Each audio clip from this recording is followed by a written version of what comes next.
Señores, estamos con Fátima de Rosario Cabrera, licenciado Modesto Pérez. Ellos son del Departamento Alimentario de Salud Pública. La inocuidad de los alimentos es un tema amplio, pero hemos estado tocando lo que más usamos y el mal uso de las cosas, sobre todo del huevo, que entendemos que afuera en una gallina muy bonita o en la puerta con unos envases que traen, pero que no es la mejor forma.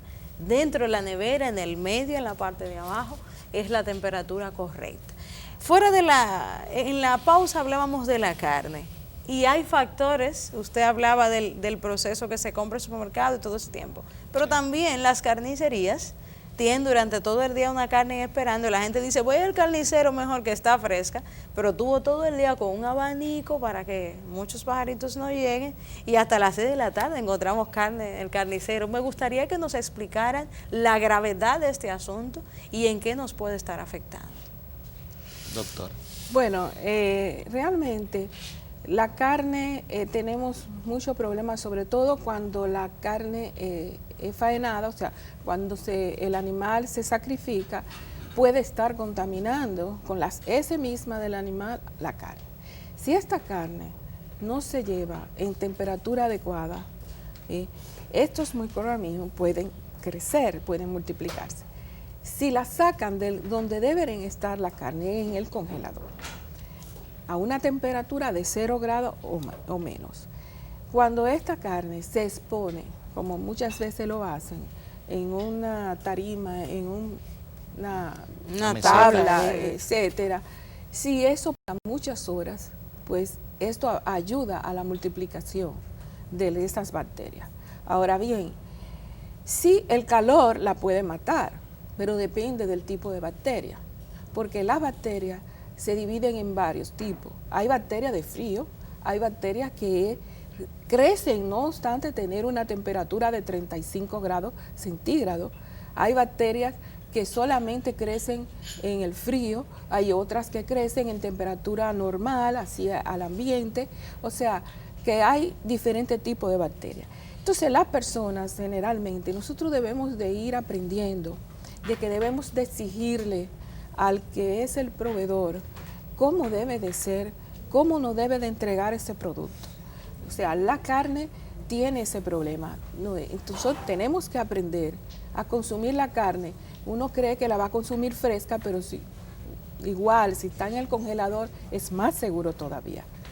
Exactamente, sin embargo, los que en un tiempo compramos en la carnicería, yo compré bastante, me mandaban a comprar, si la carne estaba en el freezer ya, te decían que no la comprara porque podía no estar fresca, es del día anterior, sí. O sea, tenemos esa cultura incluso de que si estaba guardada no estaba fresca. Entonces me gustaría, licenciado, usted que ahorita nos hablaba de cuando compramos la carne y la cambiamos, ligeramente nos diga cuál sería el orden de comprar las cosas en el supermercado para evitar, o sea, para mantener la inocuidad lo más que se pueda. Bueno, normalmente los supermercados establecen un recorrido tratando de lograr que las personas compren la carne de última vez, porque las carnes, los huevos y otros productos perecederos son los que deberían durar lo menos posible dentro del carrito. O sea que esencialmente yo pienso que lo correcto sería que traten de comprar primero los artículos enlatados o empacados debidamente, que no sean perecederos.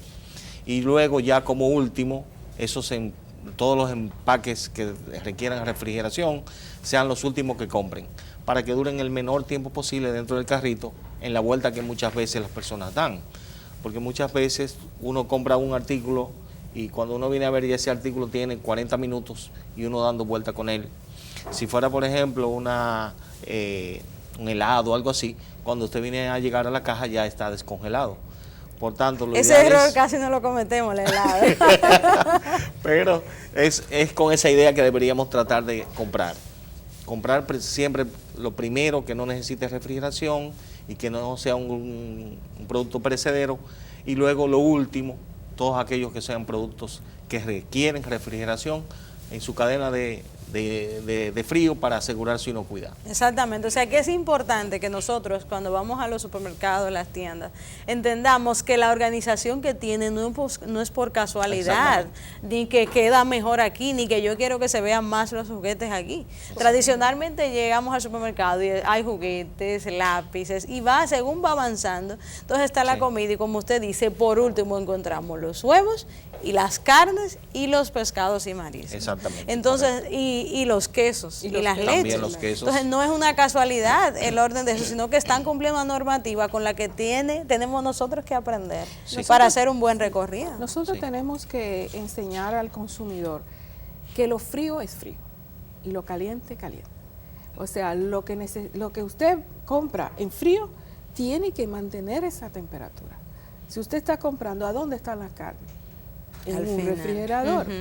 ¿No? Están en una temperatura, entonces usted tiene que seguir manteniendo esa temperatura por igual. Los huevos ya no te digo, porque esa sí es una práctica que lo encontramos en unos anaqueles, unos encima de otros, etcétera. Pero por lo menos en los supermercados, por lo menos tienen aire acondicionado y lo mantienen. Ya en otros lugares es diferente. Entonces a veces a las personas le cae mal una comida, no sabe lo que es. Y cuando comienza a buscar qué fue lo que consumió y qué pasó con cada uno de esos alimentos, ahí se puede sacar, bueno, cuál alimento es el culpable. Exactamente. ¿No? Y que en algunos de los casos puede ser alguna bacteria menos invasiva, pero en otros, si nos descuidamos, realmente puede ser lamentable. ¿Nos vamos a una pausa? Sí, ya nos vamos. Entonces, licenciado, yo quiero que usted nos diga, para terminar, ¿cuál es la clave para la inocuidad de los alimentos? Bueno, la clave para la inocuidad es que se le dé un buen manejo, una buena manipulación a todos los alimentos. Esa es la clave. Que todo lo que vaya a estar en contacto con el alimento sea debidamente higienizado, que las personas cuando van a manejar el alimento se laven las manos. Esa yo diría que es las claves para asegurar que no haya inocuidad. Y que claro está, se mantengan los niveles de frío y temperaturas que debe tener cada alimento en su proceso de almacenamiento. Exactamente, como dijo la licenciada, lo frío es frío y lo caliente es caliente y debe seguir esa misma etapa. Exactamente. Licenciado, muchísimas gracias. Fátima de Rosario Cabrera, licenciado Modesto Pérez, del coordinador de normativas del Departamento de Alimentación del Ministerio de Salud Pública. Gracias por traernos esta información. Entendemos que es un tema amplio, pero tenemos las principales de lo que más utilizamos y vamos realmente a preservar más nuestra vida y a evitar las bacterias. Gracias por estar con nosotros. Y ustedes siguen en su programa Con el Consumidor. Después de la pausa tenemos su cocina diferente con nuestra doctora Marisela de Mañana.